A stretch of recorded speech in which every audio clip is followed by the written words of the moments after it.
안녕하세요, 여러분. 지금 예금이나 적금을 가입하려고 하시는 분들이 많으실 거예요. 금리가 많이 올라서 정기예금 금리가 6% 적은 게 아니죠. 직장인분들, 어르신분들 금리가 높은 예금이나 적금을 가입하시려고 할 텐데요. 이게 지금 조심해야 돼요. 이게 위험할 수 있어요. 이게 잘못 가입하면은 예금이나 적금을 또 날릴 수 있는 그런 상황이 펼쳐지고 있거든요. 오늘은 이게 왜 위험한지 일단 살펴보고, 그럼 우리가 어떻게 대처해야 될지, 무엇을 조심해야 될지 이런 거를 조금 살펴보도록 하겠습니다. 그러니까 영상 끝까지 시청해주세요. 일단 먼저 여러분들, 우리 의심을 해야 돼요. 물론 금리가 올라갔기 때문에 예금, 적금 금리가 올라갔지만 기업들 같은 경우에는 이렇게 쉽게 뭔가 주지 않잖아요. 예를 들어서 이 기름 가격 같은 경우에도 우리가 주유소 가서 이제 기름 넣는 가격은 굉장히 늦게 떨어지잖아요. 이런 것처럼 이 기업들이 그냥 뭔가 우리에게 줄 리가 없어요. 이거를 한 번쯤은 생각을 해보셔야 돼요. 기업들의 자금 사정이 안 좋으니까 일단 높은 금리로 사람들의 돈을 받아서 어떻게 급한 대로 조금 넘어가고, 그 다음에 그 돈을 좀 잘 굴려서 위기를 넘어가 보겠다, 그런 꼼수라고 할까요? 꼼수를 부릴 수 있기 때문에 그거를 조금 조심해야 됩니다. 그런 꼼수 기미가 약간 보이고 있어요. 일단 은행은 수익을 어떻게 벌까요? 이거를 조금 생각을 해보자고요. 지금 은행 구조를 알아야지 이렇게 급해졌는지, 갑자기 금리를 올리는지 이거를 이해할 수 있거든요. 우리가 은행에 돈을 맡기면은 은행은 우리에게 이자를 주죠. 우리가 은행에 맡긴 돈은 이걸 가지고 다른 기업들 돈을 빌려주고, 그리고 개인들에게도 아파트 살 때 이렇게 돈 빌리는 것처럼 대출해줘서 이자를 받습니다.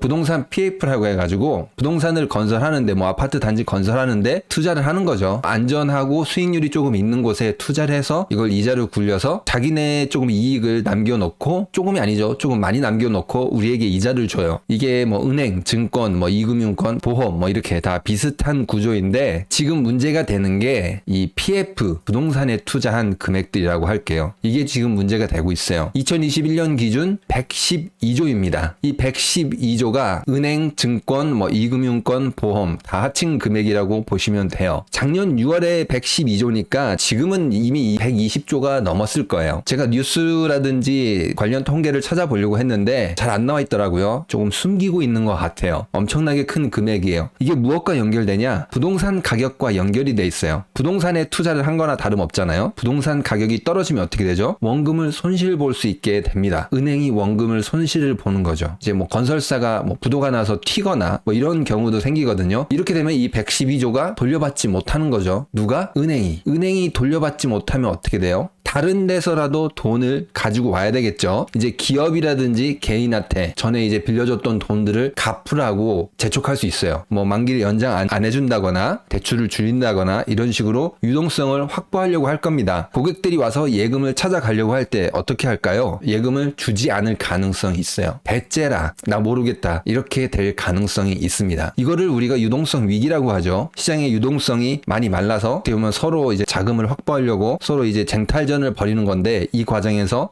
기업들이나 개인들은 돈을 못 빌려서 파산하고, 은행 같은 경우에는 예금주들에게 돈을 안 주고 이제 튀는 거죠. 뱅크런. 지금 아직 이 사태가 되진 않았어요. 근데 이런 불씨가 지금 112조나 있다는 겁니다. 만일 여기서 문제가 생긴다, 지금 이 시나리오대로 흘러가는 겁니다. 이렇게 비슷하게 흘러갔던 경우가 우리나라의 토마토 저축은행 사태가 있었죠. 그때도 똑같이 PF가 문제가 됐습니다. 금리가 높다고 이야기를 하고 토마토 저축은행이 튀어버렸어요. 이제 수많은 투자자들이 눈물을 흘렸는데, 이거는 어떻게 보면 하나의 사례에 불과해요. 지금은 그때보다 더 위험하다고 할까요? 이렇게 하나만 망하고 끝날 게 아니라 이 부동산에 투자한 금액이 너무 많아가지고 관련된 기업들, 부동산을 매수한 사람들, 그리고 건설사들, 이 전체가 한 번에 같이 무너질 수 있는 그런 조짐이 보이고 있어요. 은행도 같이 위험해지는 거죠. 지금 2,500억 레고랜드 이제 강원도에서 지급 보증 안 해주겠다 이야기가 나왔죠. 2,500억을 안 주겠다 했는데도 약간 난리가 났어요. 이 2,500억을 메꾸려고 지금 시장에 50조를 풀었거든요. 진짜 큰 파더라고 할까요? 이거는 아직 시작도 안 했습니다. 사실 조금 지금 많이 어려울 거예요. 왜냐면은 이미 부동산 가격이 하락이 시작됐기 때문에 120조 가까이 되는 큰 돈을 어떻게 할 수가 없어요. 그와 연결된 기업들이 다 파산해버리기 시작하면은 그때는 몇백조가 있어도 이걸 막을 수 없는 그런 사태가 벌어집니다. 과정에서 은행이 무너질 수 있다는 거죠. 그리고 상황이 너무 안 좋은 게 내년 상반기까지 회사채 만기가 지금 한 68조 정도 됩니다. 기업들이 어디 가서 돈을 빌려야 되는데 은행들도 지금 지금 빌려주기 어려운 상황이기 때문에 이게 지금 내년도에 가봐야지 이 위기가 어떻게 더 커지게 될지 지금 이걸로는 막을 수가 없을 겁니다. 은행들은 돈을 마련하기 위해서 이자를 울며 겨자 먹기로 올리는 것일 수도 있어요. 이렇게 기업들이 어려운데 예금 금리가 6%다. 그럼 최소한 6% 이상 수익이 나야 되잖아요. 그래야지 돈을 돌려줄 수 있는데 그 투자처가 있냐라는 걸 생각해 봤을 때 없다라는 거죠. 은행이 수익을 낼 수 있는 상황이 아니라는 거죠. 그리고 자꾸 이제 이런 위험한 신호가 나오는 게 은행들의 외화 차입금, 여기서 또 단기 외채 비율이 굉장히 빠르게 상승하고 있어요. 단기 외채가 빠르게 증가한다는 거는 우리나라 자체에 돈이 없으니까 외국에서 돈을 빌려왔다는 거죠. 근데 이 금액이 점점 늘어나고 있다는 거예요. 달러가 부족하니까 외국에서 빌려오게 되는 거죠. 이게 단기 외채 비율이 높으면 왜 안 좋냐? 이게 3개월에 한 번씩 만일 만기가 온다고 쳐봐요. 이게 2, 3년에 한 번씩 오면은 준비를 할 수가 있거든요. 근데 3개월에 한 번씩이면은 이제 외국에서 담합을 해가지고 돈을 연장을 안 해주고 내놔라 이렇게 하면은 어떻게 돼요? 돈을 못 주게 되는 사태가 벌어질 수 있어요. 그게 바로 우리가 1997년 겪었던 IMF예요. 단기 외채로 어떻게 버티다가 아니다 만기 연장 안 된다. 돈 내놔라. 그래서 IMF 가서 돈 빌렸잖아요. 그게 지금 이어질 수 있다. 이런 신호가 보입니다. 굉장히 좋지 않죠. 그러면 우리는 어떻게 해야 되냐? 이제 법으로 조금 보호를 받아야 되겠죠. 예금자 보호법. 예금자 보호법은 이제 5천만 원 한도로 이게 예금 이자 포함입니다. 예금하고 이자가 따로따로가 아니에요. 각각 은행마다 5천만 원 보장이 되니까 이 예금자 보호법 받을 수 있을 정도의